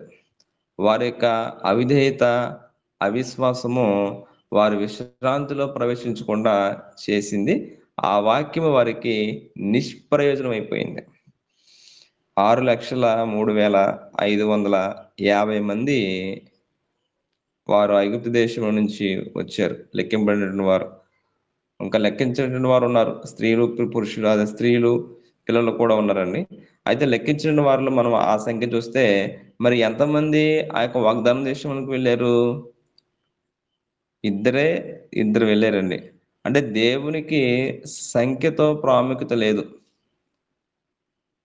ఆయన చెప్పిన ప్రకారము ఆయన చెప్పిన విధానంలో నడుచుకుంటూ ఎవరైతే విధేయత, విశ్వాసం కలిగి మాట వింటారో వారిని దేవుడు స్వీకరిస్తాడు అనే విషయము మనకు ఒక పాఠం నేర్పుతుందండి. నేడు మనకు కూడా క్రీస్తులో దేవుడు విశ్రాంతిని, పాప విముక్తిని, రక్షణను అనుగ్రహిస్తానని సువార్త ద్వారా మనకు ప్రకటించడం జరుగుతుంది. ఆ విషయాన్ని ప్రభు కూడా మనకు తెలియపరిచాడు. మత్తయి సువార్త 11వ అధ్యాయం 28వ వచనంలో, ప్రయాసపడి భారము మోసుకుని సమస్త జనులారా నా యొద్దకు రండి, నేను మీకు విశ్రాంతిని కలుగజేస్తాను అనే విషయాన్ని ప్రభువు యూనివర్సల్ అంటే ఆహ్వానం అండి. ప్రతి ఒక్కరు కూడా జాతి భేదం లేకుండా, ప్రాంత భేదం లేకుండా ప్రతి ఒక్క మనిషిని కూడా క్రీస్తు ప్రభు ఆహ్వానిస్తున్నాడు. కానీ ఆయన యందు ఎవరు విశ్వాసం ఉంచుతున్నారు? క్రీస్తులో మనకి విశ్రాంతి ఉందని, పాప విముక్తి ఉందని, రక్షణ ఉందని ఎవరైతే విశ్వాసం ఉంచి విధేయత చూపుతారో వారే విశ్రాంతిలో ప్రవేశిస్తారు. ఆ విషయాన్నే మనకు సువార్త ద్వారా ప్రకటించబడుతుంది. క్రీస్తు ప్రభు మనకు ఎలా విశ్రాంతిని ఇస్తాడు, ఎలా మనకు పాప విముక్తిని కలగజేస్తాడు, ఎలా మనకు రక్షణ ఇస్తాడంటే సువార్త ద్వారా తెలియపరుస్తున్నాడు. 1 కొరింథీ పత్రిక 15వ అధ్యాయము 3-4 వచనాల్లో ఆయన మరణము, సమాధి, పునరుద్ధానం అనేటువంటిది ఒక పాపికి పాప విముక్తి, రక్షణను, విశ్రాంతి అనేటువంటిది కలగజేస్తుంది. ఆ విషయం అనేటువంటిది ఎవరైతే విశ్వాసం ఉంచి విధేయత చూపించి ఆ వాక్యం పట్ల నమ్మకం ఉంచుతారో వారు విశ్రాంతిని ప్రవేశిస్తారు. ఇప్పటి వరకు ఇది మనం పరిచయంగా ఆలోచన చేసామండి. మరొక విషయం ఏంటంటే, ఈ వాక్యం అనేటువంటిది దేవుడిచ్చినది. ఈ దేవుని వాక్యాన్ని దైవజనుడు ఏం చేస్తాడంటే, తిమోతి రాసిన 2వ పత్రిక 3వ అధ్యాయం 16వ వచనంలో దైవజనుడు దైవావశ్యమైన ప్రతి లేఖనమును ఉపదేశించుటకును, ఖండించుటకును, నీతి యందు శిక్ష చేయుటకును అది ప్రయోజనకరమై ఉన్నది అంటాడు. అంటే విశ్వాసులుగా ఉన్నటువంటి వారినైనా, లేదంటే సేవకులుగా ఉన్నటువంటి వారైనా సరే, మనము దైవజనులు చెప్పేటువంటిది ఆ వాక్యంని వాళ్ళు ఎలా బోధిస్తారు? మనం తప్పు మార్గంలో నడుస్తున్నప్పుడు ఖండిస్తారు. ఆత్మీయంగా ఏదైనా లోపం కలిగి ఉంటే బుద్ధి చెప్తారు, హెచ్చరిస్తారు, ఆదరిస్తారు, క్షమాపణ కలిగిస్తారు. అంటే దేనిని బట్టి అంటే దేవుని యొక్క వాక్యాన్ని బట్టి, దానిని మనము స్వీకరించే దాన్ని బట్టి ఉంటుంది. మనము విశ్రాంతిలో ప్రవేశిస్తామా, ప్రవేశించమా? ఆ వాక్యం అనేటువంటిది మనకి ప్రయోజనం అవుతుందా, నిష్ప్రయోజనం అనేటువంటిది మనం గమనించాలి. ఇప్పుడు మొట్టమొదటి మనం ఆలోచన చేస్తే మొట్టమొదటి పాయింట్ ఏమిటంటే, వాక్యము ఎవరికి నిష్ప్రయోజనం అవుతుంది అనే విషయాన్ని మనం పరిశీలన చేస్తామండి. అందులో ఒకటి అంటే ఏ పాయింట్ ఏమిటంటే, వాక్యము దేవునిది అని అంగీకరించిన వారికి, అంటే చెప్పేటువంటి వాక్యము మనుషుల వాక్యం కాదు కానీ అది దేవుని వాక్యమే అని కొందరు అంగీకరించరండి. వాళ్ళ సొంత బోధ చేస్తున్నారు, అది వారికి నచ్చినటువంటి సిద్ధాంతం, అది వారు ఒక విధానంలో వెళ్తున్నారు కాబట్టి వారు నమ్మినటువంటి సిద్ధాంతాన్ని మన మీద రుద్దుతున్నారు అని కొందరు భావిస్తారండి. అంటే వారు అలా ఆలోచన చేయాల్సింది ఎప్పుడు?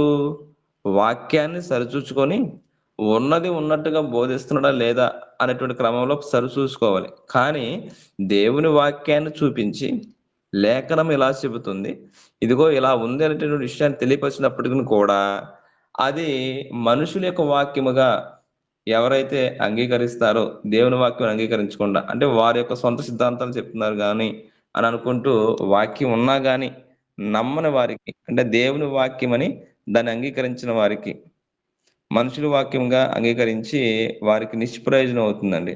అంటే ఒక రకంగా చెప్పాలంటే, వాక్యము ఇలా ఉంది, మనం ఈ ప్రకారం చేయాలి, ఇలా నడుచుకోవాలి, అప్పుడు మనకు అది ప్రయోజనకరం అవుతుంది, అప్పుడు మనం విశ్రాంతిలో ప్రవేశిస్తాము అని తెలియపరిచినప్పుడు మనసు మార్చుకోకుండా ముఖము మార్చుకునే వారికి వాక్యం అనేటువంటిది నిష్ప్రయోజనం అవుతుందండి. ఈ రోజున సమాజంలో మనం చూసినట్లు కనుక వాళ్ళు వెళ్ళేటువంటి ఏ మార్గమైనా సరే అది వాక్యాన్ని బట్టిగా సరిచూసుకుంటున్నారా అనేటువంటిది ప్రశ్న వేసుకోవాలి. నేడు మనమైనా సరే, ఎవరైనా సరే, మనకు ఆధారం ఏంటంటే దేవుని యొక్క వాక్యమే. దేవుడే మనకి ఆయన చిత్తానంతా కూడా తన యొక్క ఆది నుంచి తనకు సంకల్పంతో కూడా ఆదికాండం నుంచి ప్రకటన గ్రంథం వరకే మన గ్రంథస్థం చేసి దేవుడిచ్చాడు. కానీ ఇవాళ బాధాకరమైన విషయం ఏంటంటే బోధించేటువంటి సేవకులైన అలాగే క్రీస్తునందు విశ్వాసులైన గ్రంథాన్ని పరిశీలన చేయట్లేదండి. కొందరు, అందరూ కాదు. కాబట్టి అటు వారి లెక్కలో మనం ఉండకుండా దేవుడి తన యొక్క ఊపిరి చేత పరిశుద్ధాత్ముని ద్వారా రాపించినటువంటి గ్రంథము, దేవుని మాటలు మన ముందు ఉన్నవి. ఆ విషయాన్ని ఎవరు గ్రహించట్లేదు. కానీ ఒక పెద్ద పెట్టినటువంటి సిద్ధాంతాల ప్రకారము, ఒక సంస్థలు వేసిన సిద్ధాంతాల ప్రకారము కొందరు వెళ్ళిపోతూ ఉంటున్నారు. అలాగా మనం వెళ్ళిపోయేవారుగా ఉంటే ఆ వాక్యం మనకు నిష్ప్రయోజనం అవుతుంది. మనం విశ్రాంతిలో ప్రవేశించిన విషయాన్ని గమనించాలి. మన ఉదాహరణకు ఆలోచన చేస్తే ఆశ అనేటువంటి ఒక రాజు ఉన్నాడండి. ఆశ అనేటువంటి ఒక రాజు. దినవృత్తాంతాలు 2వ గ్రంథము 16వ అధ్యాయము 10వ వచనం నుంచి మనం గమనించినట్లయితే, దినవృత్తాంతాలు 2వ గ్రంథము 16వ అధ్యాయము 10వ వచనం నుంచి నేను చదువుతున్నాను, గమనించండి. దినవృత్తాంతాలు 2వ గ్రంథము 16వ అధ్యాయము 10వ వచనం నుంచి చదివే ముందు ఒకసారి 7వ వచనం కూడా నేను చదువుతాను. ఆ కాలమందు దీర్ఘదర్శి అయిన హనాని యూదారాజైన ఆశా యొద్దకు వచ్చి అతనితో ఇలాగ ప్రకటించాను. మీరు గమనించండి, ఎవరైతే దేవుని యొక్క చిత్త ప్రకారము, ఆయన యొక్క సంకల్పం ప్రకారము, ఆయన ఆలోచన ప్రకారము నడుచుకోరో ఆయన ఖచ్చితంగా హెచ్చరిస్తాడు. దైవజనుడి ద్వారా దేవుని యొక్క వాక్యం చేత తెలియపరుస్తాడు అనే విషయాన్ని మనము ఈ యొక్క సందర్భంలో నేర్చుకుంటామండి. ఇప్పుడు ఆశ అనేటువంటి యోధారాజు దేవుని యొక్క మార్గాన్ని విడిచి, దేవుని యొక్క చిత్తాన్ని విడిచి తిరుగుతున్నప్పుడు దైవజనటువంటి దీర్ఘదర్శి అయినటువంటి హనాని అనేటువంటి ఒక ప్రవక్తని అతని దగ్గరికి పంపించి ఇలాగూ ప్రకటించాను, నీవు నీ దేవుడైన యెహోవాను నమ్ముకొనక సిరియా రాజును నమ్ముకుంటేవే, సిరియా రాజు యొక్క సైన్యము నీ వశం నుండి తప్పించుకుని పోయెను. బహు విస్తారమైన రథములను, గుర్రపు రోతులను గల కుషులను, లుబిలను గొప్ప దండే వచ్చిరు కదా. ఆయన నీవు యెహోవాను నమ్ముకున్నందున ఆయన వారిని నీ చేతికి అప్పగించెను. మీరు ఆలోచించండి, ఒకప్పుడు ఎంత గొప్ప దండొచ్చినప్పుడు నువ్వు దేవుడి మీద ఆధారపడ్డావో, ఆయన మీద మాత్రమే, ఆయన బాహువు మీద మాత్రమే నువ్వు ఆధారపడినప్పుడు నీకు రక్షణ ఇచ్చాడు. మరి ఇప్పుడెందుకు నువ్వు మనుషులను ఆధారం చేసుకుంటున్నావు? అది సరైనటువంటి విధానం కాదు. అంటే ఈ రోజు ఎప్పుడైనా సరే మన భక్తి జీవితానైనా, విశ్వాసం యొక్క యాత్రనైనా, మనం వాక్యాన్ని బట్టి దేవుడు ఏం చెప్తున్న విషయాన్ని పరిశీలన చేయకుండా ఒక మనుషుల మీద మనం ఆధారపడితే కనుక అప్పుడు దేవుడు మనల్ని ప్రేమించి ఎవరో కూడా ఆ విశ్రాంతిలో ప్రవేశించకుండా ఉండకూడదు అనే ఉద్దేశంతో దైవజనుల్ని పంపించి వాక్యాన్ని చూపించి తెలియపరిచినప్పుడు మనము మనసు మార్చుకోవాలి కానీ ముఖము మార్చుకోకూడదండి. ఇక్కడ ఈ యొక్క ఆశ కూడా ఏం చేశాడంటే, మనం కింద చదువుకుంటూ వస్తే, తన ఎడల యథార్థ హృదయము గలవారిని బలపరచుటకై యెహోవా కను దృష్టి లోకమందంతటా సంచారము చేయుచున్నది. ఎవరైతే దేవుని ఎడల యథార్థ హృదయము గలవారి, ఆ వాక్యము దేవునిది అని అంగీకరించే వారిని దేవుడు బలపరుస్తాడండి. అటువంటి వారి కొరకు దేవుని యొక్క కనుదృష్టి లోకమంతా సంచరిస్తుంది. తన ఎడల యథార్థ హృదయాలను ఎవరిని కూడా దేవుడు విడిచిపెట్టడు అనే విషయాన్ని మనకు తెలియపరుస్తూ, అయితే ఈ విషయంలో ఆశ ఏం చేశాడు? ఈ విషయమందు నీవు మతి తప్పి ప్రవర్తించదు కనుక ఇది మొదలుకొని నీకు యుద్ధములే కలుగును. ఆ దీర్ఘదర్శి అట్లు ప్రకటించినందుకు ఆశ, చూడండి, ప్రకటించాడు దేవుడు, దేవుని యొక్క వాక్యాన్ని ప్రకటించాడు దీర్ఘదర్శి అనేటువంటి హనాని. అప్పుడు ఏం చేయాలి? నిజంగా మంచి మనస్సు కలిగిన వారైతే గనక ఇది దేవుని వాక్యము, ఇది నా ప్రయోజనం కొరకు, నాకు ఒక హెచ్చరికగా, నాకు ప్రయోజనకరంగా తెలియపరచబడినప్పుడు మనసు మార్చుకోవాలండి. కానీ ఆశ ఏం చేశాడు? ముఖం మార్చుకున్నాడు. ఆశ అతని మీద కోపగించి రౌద్రము చూపి అతనిని బందీ గృహములో వేసెను. ఇదియుగాక ఆ సమయమందే ఆశ జనులలో కొందరిని బాధపరచును. ఆశ చేసిన కార్యములన్నిటిని గురించి యూదా రాజుల గ్రంథమందు రాయబడి ఉన్నది. ఆశ తన ఏలుబడి యందు 39వ సంవత్సరమున పాదములో జబ్బు పుట్టి తాను బహు బాధపడినను దాని విషయములలో అతడు యెహోవా యొద్ద విచారణ చేయక వైద్యులను పట్టుకొనెను. దేవుడు ఒక హెచ్చరికగా, ఒక బలహీనతనిచ్చినా గాని తాను దేవుని యొక్క వాక్యాన్ని అంగీకరించలేదండి. ఈ రోజున కొందరు తాము పట్టుకున్న కాళ్ళకి మూడే కుందెలన్నట్లుగా వ్యవహరిస్తూ ఉంటారు. ఆసాని అప్పటికి దేవుడు ప్రేమించి తన శరీరంలో ఒక బలహీనత పెట్టినప్పుడు అప్పుడు కూడా దేవుని మీద ఆధారపడలేదు, దేవుని యొక్క వాక్యాన్ని అంగీకరించలేదు, వైద్యుల్ని పట్టుకున్నాడు, చనిపోయాడు. ఈరోజు మనం కూడా భౌతికంగా మనం బ్రతికే ఉండొచ్చు, భౌతికంగా మనం మంచి స్థితిగతులు కలిగి ఉండొచ్చు, కానీ ఆత్మీయంగా మనము దేవుని దృష్టిలో చనిపోయిన వారుగా ఉంటామండి. ప్రియ సహోదరి, ప్రియ సహోదరుడా, ఆలోచన చెయ్యండి. దీర్ఘదర్శి ద్వారా హానాని, ఆసాని దేవుని యొక్క వాక్యం చేత హెచ్చరించాడు. దైవజనుడు ఏం చేస్తాడు?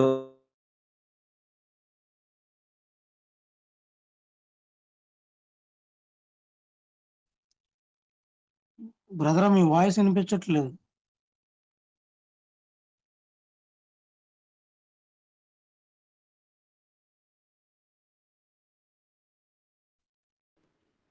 ఇక రెండో విషయాన్ని మనం ఆలోచన చేస్తే, విశ్వాసము లేని వారికి అండి, విశ్వాసము లేని వారికి వాక్యము నిష్ప్రయోజనం అవుతుంది.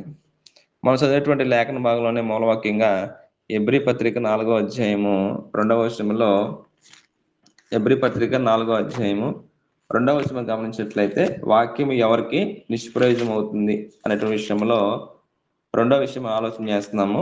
విశ్వాసం లేని వారికి వాక్యము నిష్ప్రయోజనం అవుతుంది. ఎబ్రీ పత్రిక 4వ అధ్యాయము 2వ వచనాన్ని మనం గమనించినట్లయితే, వారికి ప్రకటించినట్లు మనకును సువార్త ప్రకటింపబడింది, కానీ వారు వినిన వారితో విశ్వాసము గలవారై కలిసి ఉండలేదు గనుక విన్న వాక్యము వారికి నిష్ప్రయోజనమైనదాయను.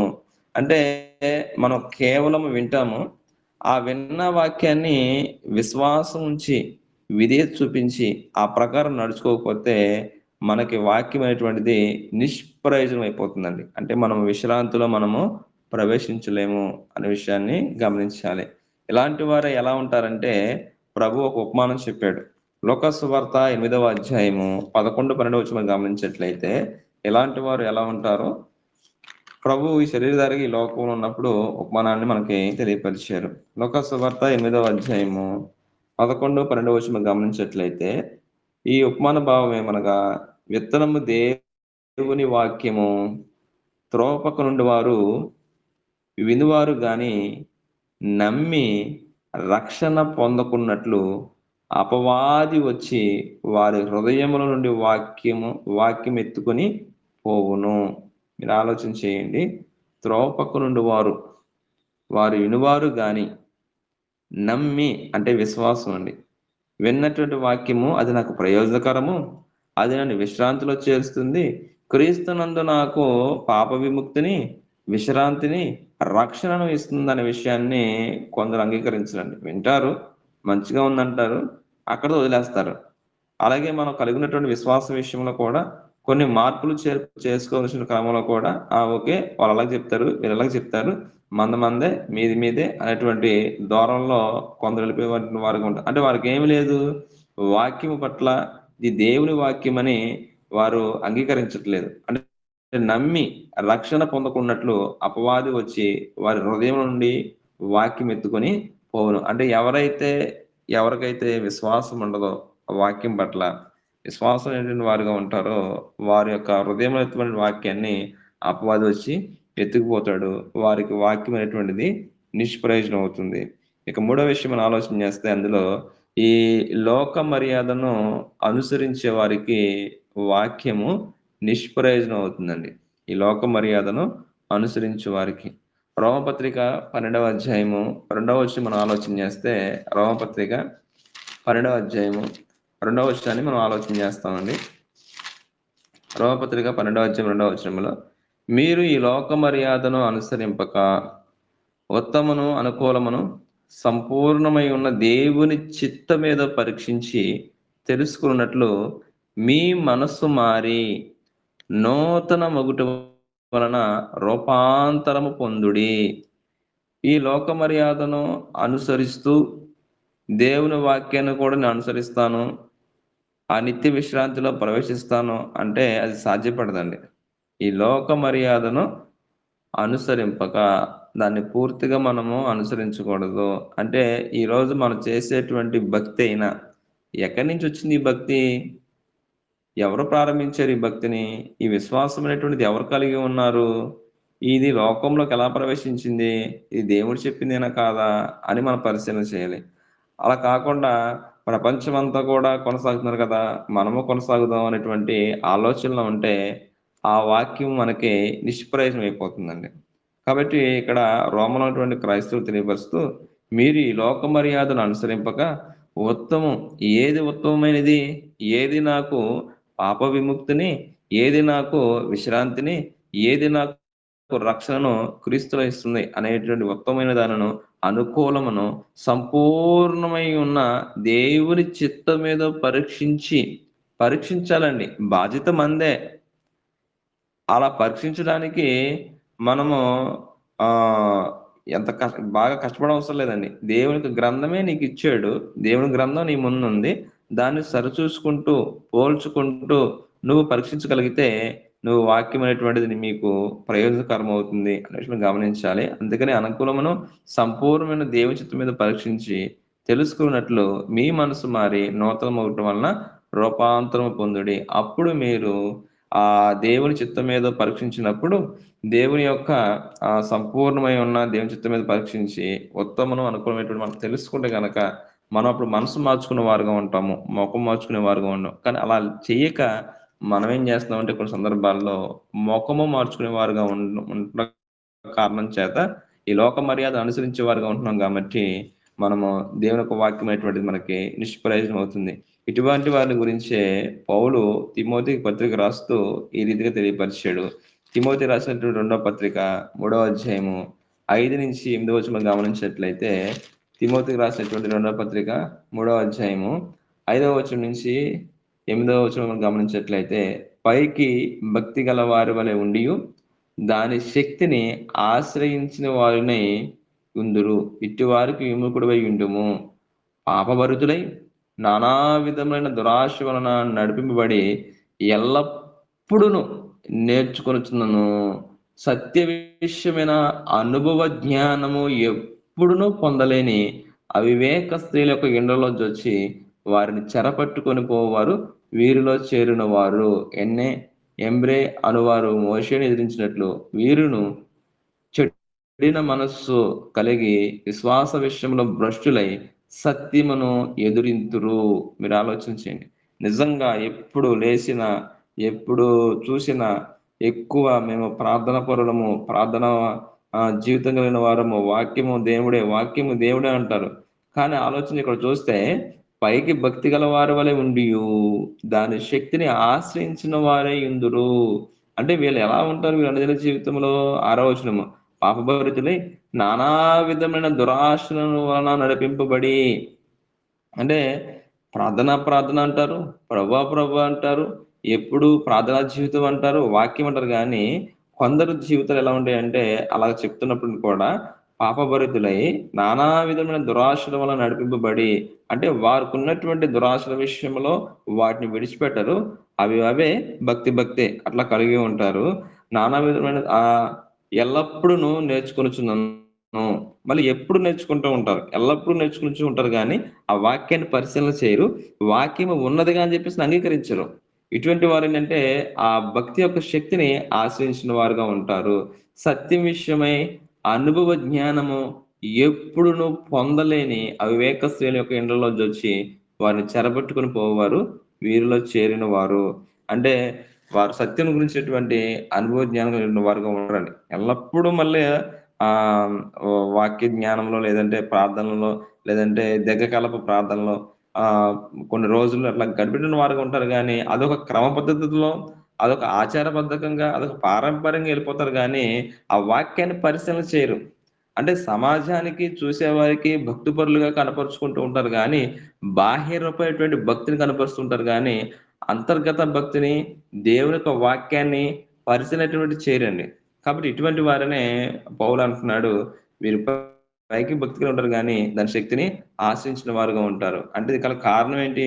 ఈ లోక మర్యాదను అనుసరించే వారికి, అంటే లోకము ఏ విధమైన భక్తిని కలిగి ఉంది, ఈ లోకంలో ఉన్నటువంటి విషయాల్ని మనము అనుసరిస్తూ వెళ్తూ ఉంటే, అది మనుషులు చేసే భక్తినైనా లేదా లోకంలో ఉన్నటువంటి పోకడైనా ఏదైనా సరే మనం అలాగ అనుసరించే వారుగా ఉంటే మనకు దేవుని వాక్యం అనేటువంటిది నిష్ప్రయోజనం అవుతుంది. ఆ విషయం తెలియపరుస్తూ కొలస్సీ పత్రిక 2వ అధ్యాయము 20 నుంచి 22 వచనాల్లో కొలసలో ఉన్నటువంటి క్రైస్తవులు కూడా ఇలాగ పౌలు తెలియపరుస్తూ ఉంటున్నాడు. మీరు క్రీస్తు కూడా లోకం యొక్క మూల పాఠముల విషయమై మృతి పొందిన వారైతే లోకంలో బ్రతుకుచున్నట్టుగా మనుషుల ఆజ్ఞలను పద్ధతులను అనుసరించి చేత పట్టుకొనవద్దు, రుచి చూడవద్దు, ముట్టవద్దు అను విధులకు మీరు లోబడనేలా? అవన్నీ వాడుకున్న చేత నశించిపోవును. అట్టివి స్వేచ్ఛారాధన విషయంలోను, వినయ విషయంలోను, దేహ శిక్ష విషయంలోను జ్ఞానరూపకమైనవని ఎంచబడుచున్నవే గాని శరీరిచ్చ నిగ్రహ విషయంలోను ఏమాత్రమును ఎన్నిక చేయదగినవి కావు. అంటే మనం ఎప్పుడైతే క్రీస్తు కూడా లోకం యొక్క మూలపాటు విషయంలో మృతి పొందిన వారమైతే, ఒక క్రైస్తవుడిగా పిలబడిన వారు, క్రీస్తుని అంగీకరించిన వారు ఈ లోకం నుంచి వేరు చేయబడాలి. లోకం యొక్క మూలపాఠం విషయంలో మృతి పొందిన వారుగా ఉండాలి. కానీ మనం అలా చెప్పుకునే వారుగా ఉంటాము, కానీ మన ఆచరణలకు వచ్చేసరికి కనపరచలేమండి. ఆ విధానాన్ని మనం కనపరచలేము. కాకపోతే మన సమస్తం కూడా మనుషులు చెప్పేటువంటి పద్ధతిలో, మనుషులు చూపేటువంటి భక్తి, మనుషులు చేసేటువంటి విధానం. ఒక మంచి మాట యెషయా గ్రంథంలో చెప్తాడండి. ఈ మనుషులు నా ఎడల చూపేటువంటి భక్తి ఎక్కడి నుంచి నేర్చుకున్నారు వీళ్ళు అనే విషయాన్ని తెలియపరుస్తాడండి. మనుషుల దగ్గర నుంచి నేర్చుకున్నది కాదా అని తెలియపరుస్తాడు. కాబట్టి ఇప్పటి వరకు మనం నేర్చుకున్నామంటే దేవుని వాక్యము ఎవరికి ప్రయోజనము, ఎవరికి నిష్ప్రయోజనం అనే అంశంలో మొట్టమొదటి విషయాన్ని ఆలోచన చేశాము. దేవుని వాక్యము అంటే వాక్యము ఎవరికి నిష్ప్రయోజనం అవుతుందంటే, వాక్యము దేవునిది అని అంగీకరించకుండా ఇది మనుషుని యొక్క బోధ అని అంగీకరించే వారికి వాక్యం నిష్ప్రయోజనం అయిపోతుంది. వారు విశ్రాంతిలో ప్రవేశించరు. అందుకు ఉదాహరణ మనం చూసాము. ఆసాని దేవుని యొక్క దాసుని ద్వారా అంటే ప్రవక్త ద్వారా హెచ్చరించినప్పుడు తన మారు మనసు పొందలేదు. పైగా ముఖం మార్చుకొని తన యొక్క దేవుని యొక్క దాసుని బందీ గృహంలో బంధించాడు. అప్పుడు దేవుడు ఒక హెచ్చరికగా జబ్బు పుట్టించినప్పటికీ మారలేదు. అట్లా మనం ఉంటే మనకు వాక్యం నిష్ప్రయోజనం అయిపోతుంది. ఇక రెండవది, విశ్వాసం లేకపోతే మనకు కూడా వాక్యం నిష్ప్రయోజనం అయిపోతుంది. మూడవది, ఈ లోక మర్యాదను అనుసరించే వారుగా ఉంటే వాక్యం మనకి నిష్ప్రయోజనం అయిపోతుంది. ఇక వాక్యము నిష్ప్రయోజనం అయితే కలిగే నష్టం ఏమిటి? వాక్యము నిష్ప్రయోజనం అయితే కలిగే నష్టం ఏమిటి అంటే, భౌతికంగా స్థితిగతులను బట్టి బాగానే ఉంటాం, కానీ ఆత్మీయ స్థితిలో దేవునికి మనకుని ఎటువంటి నష్టం కలిగి ఉంటుంది, దేవుని ద్వారా మనకి ఎటువంటి నష్టం కలిగి ఉంటాం మనం అనే విషయాన్ని ఆలోచన చేస్తే, ఒకటి, దేవుడు మొత్తుతాడు దేవుడు. 2వ దినవృత్తాంత గ్రంథము 21వ అధ్యాయము 14-15 వచనాల్లో అక్కడ యెహోరాము అనేటువంటి రాజును కూడా దేవుడు మొత్తుతాడు. ఉదరమున జబ్బు పుట్టిస్తాడు. దేవుడు హెచ్చరించినప్పుడు, ఆయనకు వాక్యము చేత దైవజనులు హెచ్చరించినప్పుడు కూడా మారు మనసు పొందడు. అప్పుడు మొత్తునప్పుడు ఉదరమున జబ్బు పుట్టి తన పేగులు పడి చనిపోతాడు. తనకి ఉత్తర క్రియలు కూడా జరగవండి. కాబట్టి అంటే రేపొద్దున అంటే మనం కూడా వాక్యానుసారంగా దేవునికి చిత్తాను ప్రకారంగా నడుచుకోకుండా ఉంటే గనక మనకు శారీరకమైనటువంటి సమస్యలు కానీ అనారోగ్య సమస్యలు వచ్చినప్పుడు మనం ఎన్ని ప్రార్థనలు చేసినా ఆయన యొక్క సహకారం అనేటువంటిది మనకు ఉండకపోవచ్చు. తర్వాత రెండవ విషయం ఆలోచన చేస్తే, భక్తి యొక్క శక్తిని ఆశ్రయించిన వారుగా ఉంటాము. మనం చదువుకున్నాము 2వ తిమోతి పత్రిక 3వ అధ్యాయము 5-8 వచనాలు. ఇక మూడవ విషయం మనం ఆలోచన చేస్తే, రక్షణ ఉండదండి. రక్షణ అనేటువంటిది ఉండదు. ఆ వాక్య ప్రకారం నడుచుకోకుండా, ఆ వాక్యం మనకు ప్రయోజనం అవ్వకపోతే గనక, నిష్ప్రయోజనం అయితే మనకు రక్షణ అనేటువంటిది ఉండదు. లూకా సువార్త 8వ అధ్యాయము 12వ వచనం. ఇక చివరిగా ఏంటంటే, విశ్రాంతిలో ప్రవేశించమండి. హెబ్రీ పత్రిక 4వ అధ్యాయము 2వ వచనము. విశ్వాసం గలవారై వారి విశ్వాసం కలిగిన వారితో వారు నమ్మిక ఉంచలేదు, వారితో నడుచుకోలేదు కాబట్టి ఆ వాక్యం వారికి నిష్ప్రయోజనం అయిపోయింది. వారు విశ్రాంతిలో ప్రవేశించలేదు. నేడు మనమైనా సరే వాక్య ప్రకారం జీవించకుండా, వాక్యాన్ని మన జీవితంలో అనువాదించుకోకుండా, ఆ వాక్యాన్ని బట్టి మనం ఉన్నటువంటి లోపాలు మనం సరిదిద్దుకోకుండా ఉంటే కనుక ఆ వాక్యం మనకు నిష్ప్రయోజనం అయిపోతుంది, మనం విశ్రాంతిలో ప్రవేశించము అనే విషయాన్ని మనం నేర్చుకున్నాము. మరొక విషయం కూడా ఉందండి, అంటే వాక్యం మరి ఎవరికి ప్రయోజనం అవుతుంది. మనకున్నటువంటి సమయము 6:16 అయిపోయింది. ఒక 10 నిమిషాల్లో నేను ఈ విషయాలు కూడా చెప్పి ముగించేస్తాను. వాక్యము ఎవరికి ప్రయోజనం అవుతుంది అంటే ఇప్పటి వరకు కూడా ఎవరికి ప్రయోజనం అవుదో మనం ఆలోచన చేసాము. మరి దేవుని ఒక వాక్యము ఎవరికి ప్రయోజనం అవుతుంది అని ఆలోచన చేస్తే తెస్సలోనికీయులకు రాసినటువంటి మొదటి పత్రిక 2వ అధ్యాయము 13వ వచనంలో, ఆ హేతువు చేతను మీరు దేవుని గురించిన వర్తమాన వాక్యము మా వలన అంగీకరించినప్పుడు తెస్సలోనికలో ఉన్నటువంటి క్రైస్తవులకి దేవుని యొక్క వాక్యం అనేటువంటిది కార్యసిద్ధిని కలగజేసింది. అంటే వారికి ప్రయోజనకరంగా వారికి ఎంచబడింది. ఏ కారణం చేత? ఈ రోజున మనమైనా సరే మనము కూడా ఈ విధమైనటువంటి ప్రాంతాల్లో, ఈ విధమైన పట్టణాల్లో ఉంటున్నాము. ఆయా ప్రాంతాల్లో ఉన్నటువంటి క్రీస్తు యొక్క విశ్వాసులకి దేవుని యొక్క వాక్యం అనేటువంటిది ప్రయోజనకరంగా ఎంచబడాలంటే, కార్యసిద్ధిని మనలో కలగజేయాలంటే, ఈ రోజు మనకి ఉదాహరణకి ప్రతిరోజు కూడా ఈ యొక్క ఆన్లైన్ ద్వారా సోదరులు దేవకిరణ్ గారు కావచ్చు, అనిల్ గారు కావచ్చు, అలాగే మరి నాసరయ్య గారు కావచ్చు, దేవుని కృప బట్టి అప్పుడప్పుడు నేను సరే ఎవరైనా కావచ్చు, వాక్యము చెప్పినప్పుడు ఈ వాక్యము దేవకిరణ్ గారిది, ఈ వాక్యము అనిల్ గారిది, ఈ వాక్యము నాసరయ్య గారిది, ఈ వాక్యము రమేష్ గారిది అని ఎంచక ఇది దేవుని వాక్యము అని ఎవరైతే ఎంచుతారో, ఇది ఉన్నది కదా ఇలాగా అని ఎవరైతే అంటారో, అలాగా తెస్సలోనికీయున్నటువంటి వారు గ్రహించగలిగారని, అలాగా వారు భావించారని అదే విషయం తెలియపరుస్తున్నారు. వర్తమాన వాక్యము మా వలన అంగీకరించినప్పుడు మనుషుల వాక్యమని ఎంచక, మీరు గమనించేది చాలా ప్రాముఖ్యమైనటువంటిదని.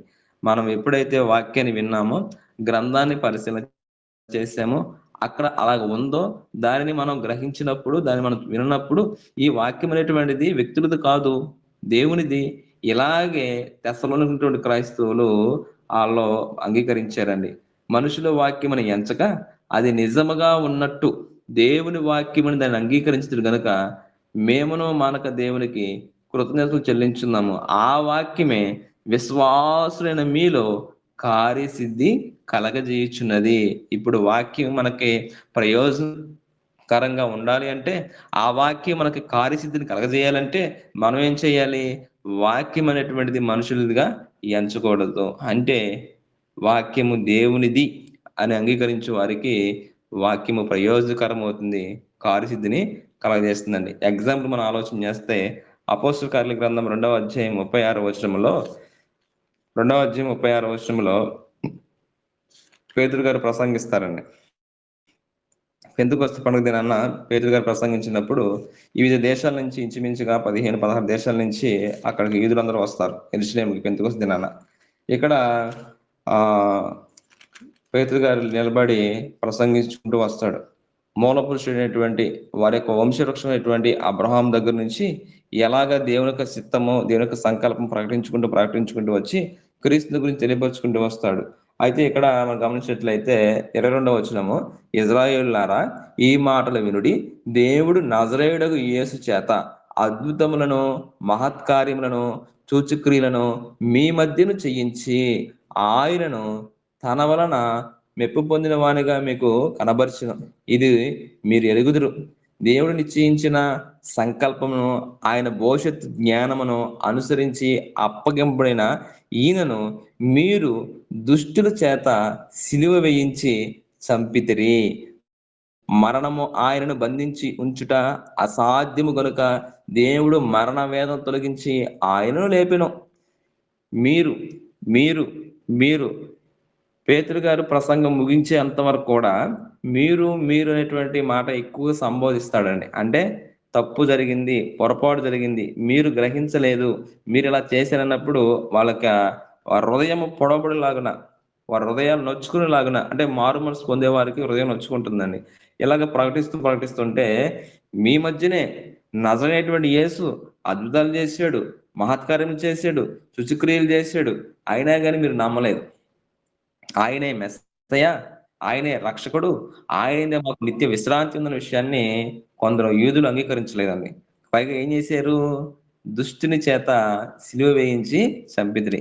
అది మీరు చేసినప్పటికీ అది దేవుని యొక్క సంకల్పం. అది మనందరి కొరకు, పాప విమోచన కొరకు ఆయన చనిపోయినటువంటిది దేవుని యొక్క భవిష్యత్తు జ్ఞానం అది.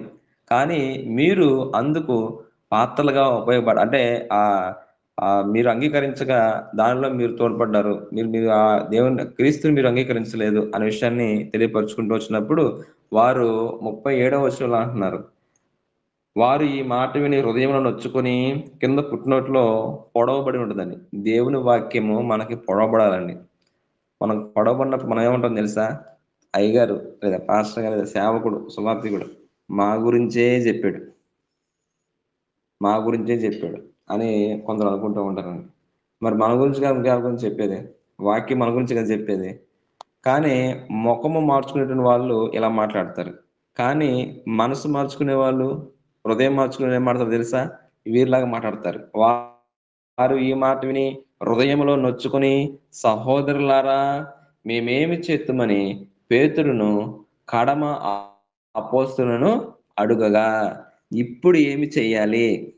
ఓకే, ఇప్పుడు వరకు కూడా మేము కొనసాగుతున్నటువంటి భక్తి, ఇప్పుడు వరకు కూడా మేము కలుగుతున్నటువంటి విశ్వాసము, మరి ఈ విధానంలో ధర్మశాస్త్రము ప్రకారం మేము ఇంకా మెస్సయ్య రాలనేటువంటి ఉద్దేశంతో మేము కలిగి ఉన్నాం కదా. అయితే ఆయన భవిష్యత్ జ్ఞానం అనుసరించి ఈ యొక్క నజరేటువంటి యేసే క్రీస్తని, ఈయనే మెస్సయ్య అని మీరు చెప్పిన విధానం బట్టి ఇది దేవుని వాక్యం అంగీకరించామని అక్కడికి వచ్చినటువంటి వారిలో అందరూ కాదు కానీ కొందరు, ఇంచుమించుగా 3000 మంది దేవుని యొక్క వాక్యము దాన్ని అంగీకరించి హృదయంలో నొచ్చుకొని మారు మనసు పొంది అడిగినటువంటి వారికి వాక్యం అటువంటిది ప్రయోజనకరమైంది. ఆ వాక్యం వారికి కార్యసిద్ధిని కలగజేసింది. ఈరోజు మనం కూడా వాక్యాన్ని విన్నప్పుడు, దాన్ని గ్రహించినప్పుడు, అది ఉన్నదని మనం గ్రహించినప్పుడు మన మనసు మార్చుకోవాలి కానీ ముఖము మార్చుకోకూడదు అనే విషయం మనం నేర్చుకున్నాము. ఇక రెండో విషయం ఏంటంటే, వాక్యమును పరిశీలన చేసిన వారికి ప్రయోజనకరముగా అవుతుందండి. వారు విశ్రాంతిలో ప్రవేశిస్తారు. ఆ వాక్యమే వారికి కార్యసిద్ధిని కలగజేస్తుంది. అపోస్తలుల కార్యాల గ్రంథము 17వ అధ్యాయము 10వ వచనం గమనించినట్లయితే, వెంటనే సహోదరులు రాత్రివేళ పౌలును శీలను బెరయాకు పంపించిరి. వారు వచ్చి యూదుల సమాజ మందిరంలో ప్రవేశించిరి. వీరు తెస్సలోనికలో ఉన్న వారి కంటే గనులై ఉండిరి గనుక ఆసక్తితో వాక్యం అంగీకరించి పౌలును శీలయును చెప్పిన సంగతులు అలాగున్నవో లేవో అని ప్రతి దినమును లేఖనములను పరిశోధించుచు వచ్చిరి. అదండి, దేవుని వాక్యము మనకి ప్రయోజనకరంగా ఉండాలంటే, ఆ వాక్యం మనకి కార్యసిద్ధిని కలగజేయాలంటే, మనం నిత్య విశ్రాంతిలో ప్రవేశించాలంటే మనం ఏం చేయాలి తెలుసా? లేఖనాలని పరిశోధించాలండి. అటు కార్యక్రమమే సోదరులు దేవుని యొక్క ప్రేరణ చేత గొప్ప కార్యక్రమాన్ని ఏర్పాటు చేశారు. నిజంగా చాలా ధన్యత ఇది.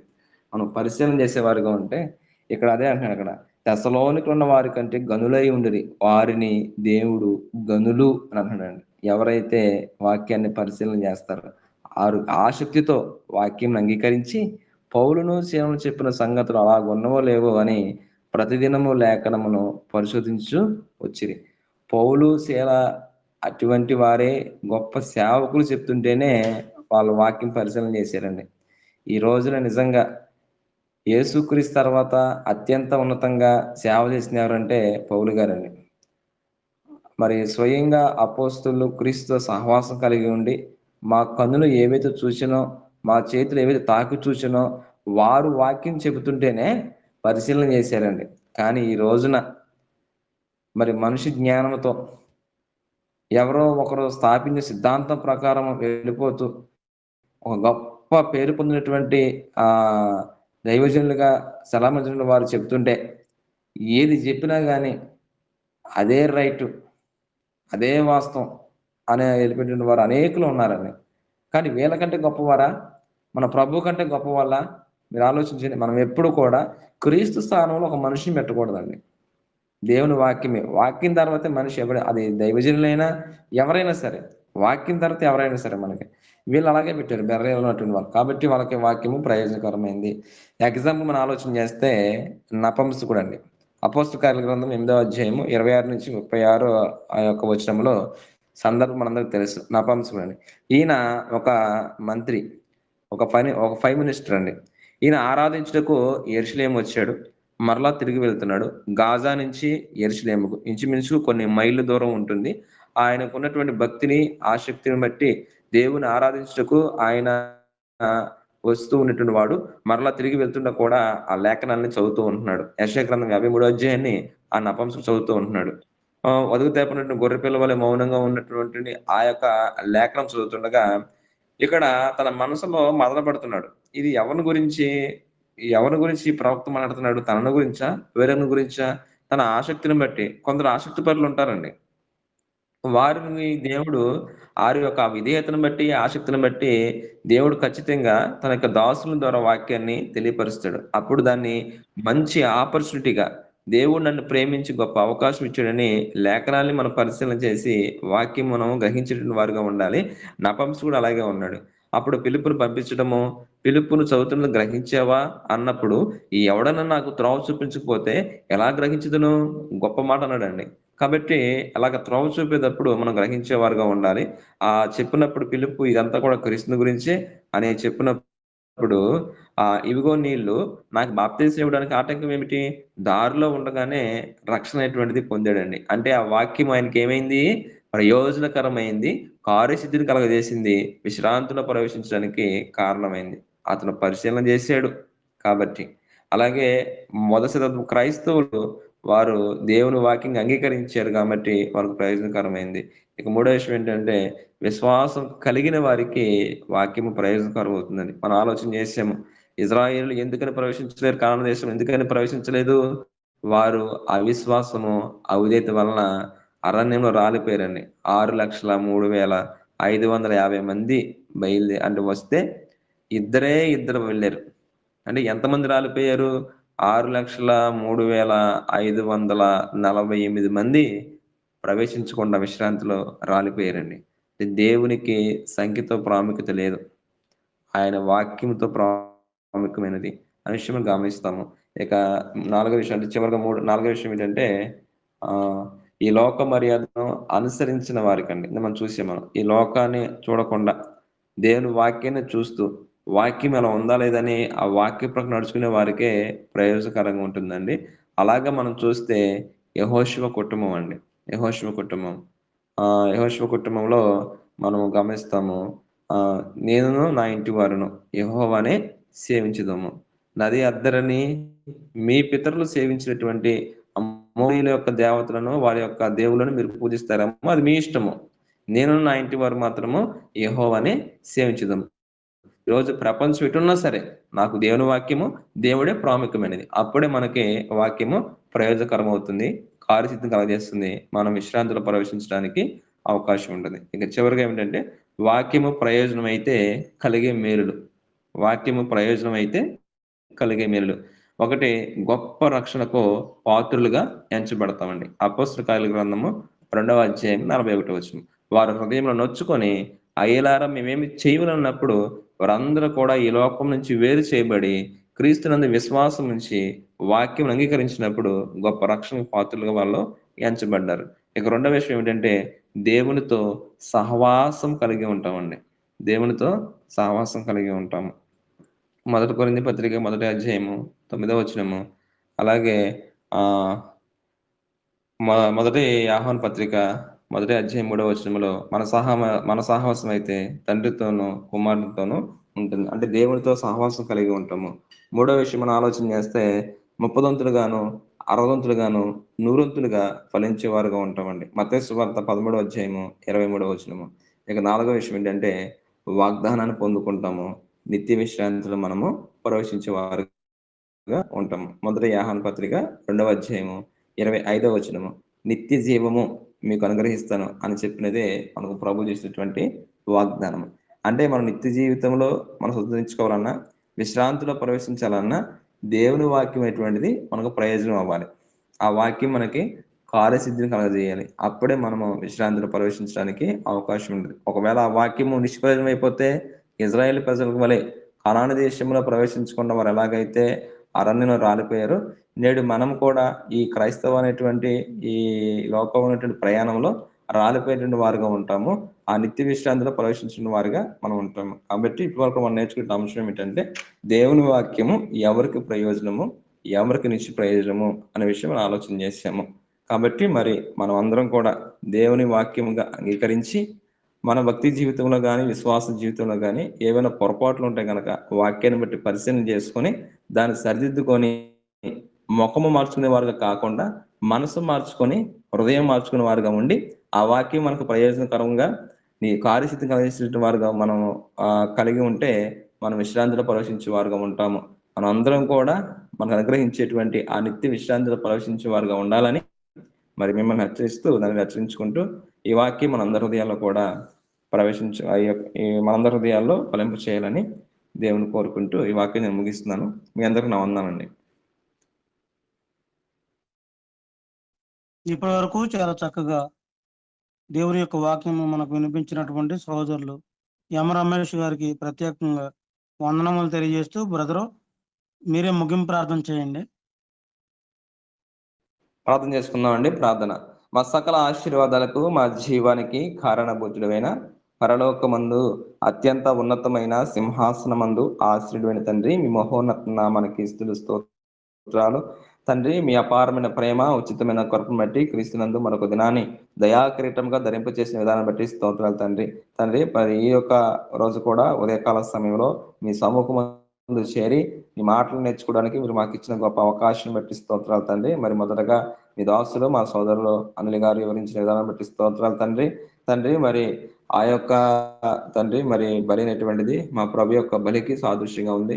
ఈ రోజు మాకు ఎంతో ఉన్నతమైనటువంటిది శ్రేష్టమైనటువంటి నిబంధనను మాకు తండ్రి మరి శ్రేష్టమైనటువంటి ప్రధాన యాజకుడు మాకు అనుగ్రహించారు. అందుని బట్టి స్తోత్రాలు తండ్రి. అలాగే తండ్రి మరి రెండవ ఒక వర్తమానం కూడా మేము విని ఉన్నాము.